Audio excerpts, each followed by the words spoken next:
जय हिंद दोस्तों। जैसा कि हम सभी को पता है कि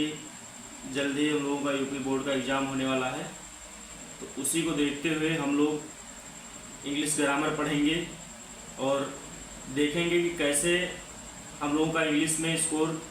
बोर्ड पेपर में थोड़ा अच्छा हो और कैसे हम इंग्लिश को सीखें, कैसे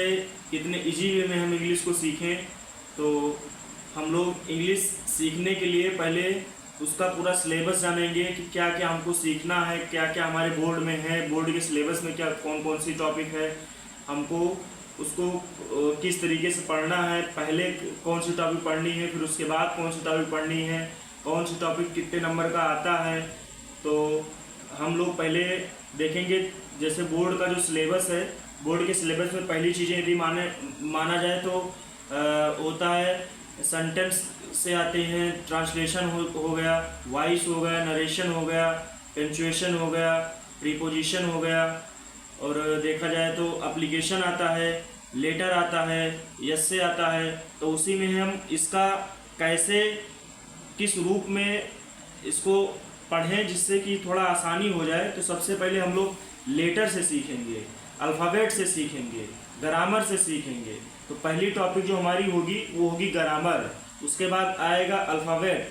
क्योंकि ग्रामर से ही अल्फ़ाबेट बना हुआ है, और अल्फ़ाबेट से जो बनेगा वो होगा लेटर, लेटर से बनेंगे वर्ड, वर्ड से बनेंगे सेंटेंस। तो ऐसे ही धीरे धीरे करके हम सारी टॉपिक पढ़ेंगे। सेंटेंस के बाद में हम लोग टेंस पढ़ेंगे, टेंस के बाद में हम लोग पंक्चुएशन पढ़ेंगे, क्योंकि पंक्चुएशन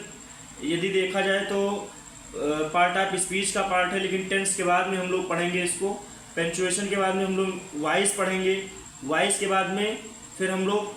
पहले पंक्चुएशन पढ़ लिया है तो इसलिए वॉइस के बाद में तुरंत हम लोग नरेशन पढ़ेंगे, नरेशन के बाद में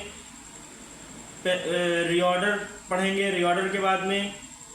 एप्लीकेशन पढ़ेंगे, यस से पढ़ेंगे। फिर उसके बाद में लास्ट में टॉपिक जो आती है और सबसे ज़्यादा नंबर जिससे भी मतलब थोड़ा आसान होता है उस टॉपिक को करने में, वो टॉपिक हम लोगों की आती है अनसीन पैसेज, जिसको खाली एक उसका एक पोएम के रूप में या एक कहानी के रूप में, स्टोरी के रूप में दिया रहता है। उसको हम लोगों को पढ़ के समझ के